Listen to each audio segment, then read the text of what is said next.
Hello everyone, welcome to my channel Jeevantika Ayurveda. Jeevantika Ayurveda channel ने decide किया है क्यों ना आप सभी को पेड़ पौधों के बारे में जानकारी दी जाए।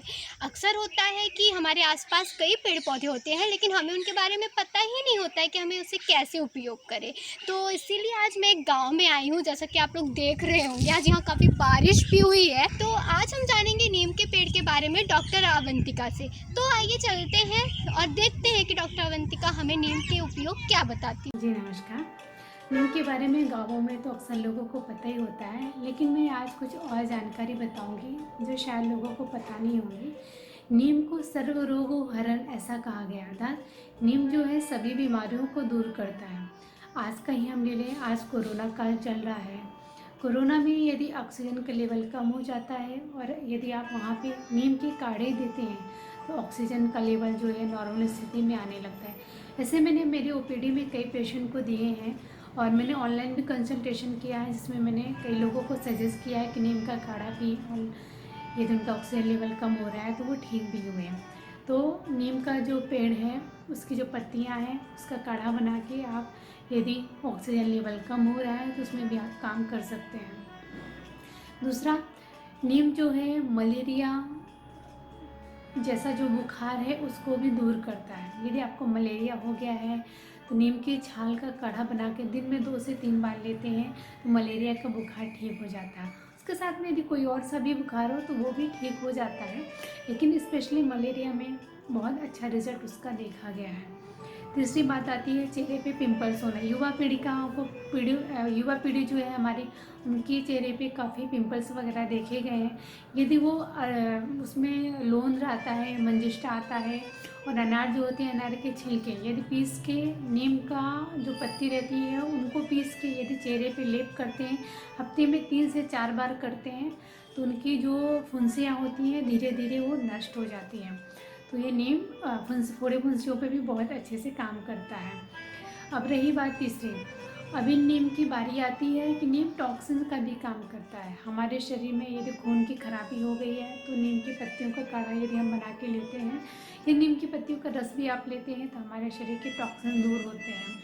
उसको भी वो खून का क्या करता है, एक तरह से शोधन करता है, इसलिए वो भी बहुत अच्छे से काम करेगा। बच्चों को अक्सर कृमि देखे गए हैं, यानी पेट में कीड़े देखे गए हैं, वहाँ पे भी नीम का बहुत अच्छा रोल है। तो बच्चों को नीम का छोटा सा नीम की पत्तियों को पीस लीजिए और उसमें थोड़ा सा गुड़ मिक्स करके गोली जैसा बना के सुबह यदि आप खाली पेट देते हैं तो बच्चों के जो कृमि हैं वो भी दूर होते हैं। तो इन सारी चीज़ों का आप ध्यान रखिए। और साथ में जैसा मैंने बताया है, नीम जो है सर्व रोग हरो है। आपने देखा है सोराइसिस एक बीमारी होती है जो कि पूरे पूरे शरीर में, पैरों में जैसे मछली के ऊपर की लेयर होती है उस तरह से हमारे शरीर की पूरी स्किन हो जाती है। उसमें भी यदि खुजली बहुत हो रही है, नीम की पत्तियों का अच्छे से आप पेस्ट बना के यदि पूरे शरीर में आप अप्लाई करते हैं तो वो बहुत अच्छा काम करता है। ऐसा मैंने मेरे सामने अनुभव किया है पेशेंट को। अब आती है बात अश्मरी, यानी जो किडनी स्टोन होता है। किडनी स्टोन में भी ये आप जो नीम होती है, नीम की पत्ती को जला लीजिए। 20 ग्राम नीम के पत्ते को जला के उसकी जो राख होती है दिन में लगभग 3 से 4 बार यदि उसी की राख को पानी में मिला के या पीते हैं तो भी ये बीमारी जो है किडनी स्टोन की वो भी जड़ से दूर होती है।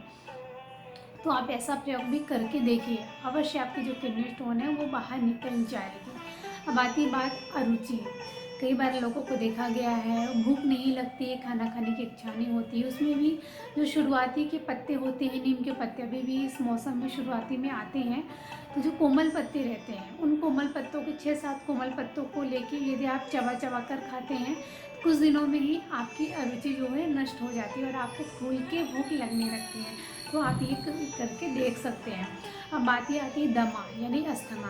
अस्थमा का यदि कोई पेशेंट है तो उसमें भी आप उसकी नीम का तेल आता है, 2-2 बूंद यदि आप नाक में डालते हैं तो भी अस्थमा की बीमारी दूर हो जाती है।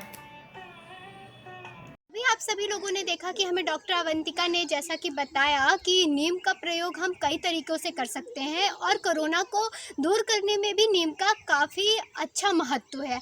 तो सवाल मेरा भी है डॉक्टर अवंतिका से। बालों की प्रॉब्लम तो हर किसी को रहती ही रहती है, आप लोगों को भी होगी। तो मेरा सवाल ये है डॉक्टर अवंतिका से, क्या हम नीम का प्रयोग बालों के लिए भी कर सकते हैं? तो आइए जानते हैं वो हमें क्या बताती हैं। बालों को लेके ये आपका बहुत अच्छा सवाल है। अक्सर लोग बालों को लेके बहुत परेशान होते हैं। अच्छा आपने सवाल किया। एक्चुअली यदि आपके बाल सफ़ेद हो रहे हैं और गंजापन आ रहा है तो नीम के पत्तों को पीस के साथ में बेर का पत्ता दोनों को समान भाग में लेके यदि बालों की जड़ों पे अप्लाई करते हैं, बाल पूरी तरह से निकलवा लीजिए और वो उसकी जड़ों में अच्छे से यदि आप अप्लाई करते हैं तो धीरे धीरे 1 महीने में नए बाल उगते हमने देखा। और हाँ, उस दौरान आपको कोई भी आहार नहीं लेना है, सिर्फ गाय के दूध में रहना। यदि आप गाय का दूध पे रहते हैं पूरे दिन और बेर का पत्र और नीम का पत्र बराबर मात्रा में पीस के बालों में अप्लाई करते हैं तो आपके बाल नए उगने लगते हैं, ये हमने देखा है। रही और दूसरी बात, नीम के पत्तों को पानी में अच्छे से उबाल लीजिए ना, उसको ठंडा करिए। ठंडा करने के बाद उसी नीम के पत्ती के पानी से बालों को अच्छे से धोइए। ऐसा करने से हमारे जो सिर के बाल हैं, झड़ना है या बालों में फुंसियाँ होना है, वो सब दूर होती हैं। तो आप ये सब भी अप्लाई कर सकते हैं। यदि बालों में डैंड्रफ है तो उसके लिए भी आप नीम के तेल का प्रयोग कर सकते हैं। आपने नीम के बारे में तो जान ही लिया है, तो आपको नेक्स्ट वीडियो किस पेड़ के बारे में चाहिए, कौन सा पेड़ कैसा होता है, उसके यूजेस क्या होते हैं? तो आपको जिस पेड़ के बारे में जानकारी चाहिए आप कमेंट बॉक्स पे लिख के मुझे बता सकते हैं। मैं जल्दी ही आप लोगों के लिए नया वीडियो लाऊंगी। और थैंक यू सो मच।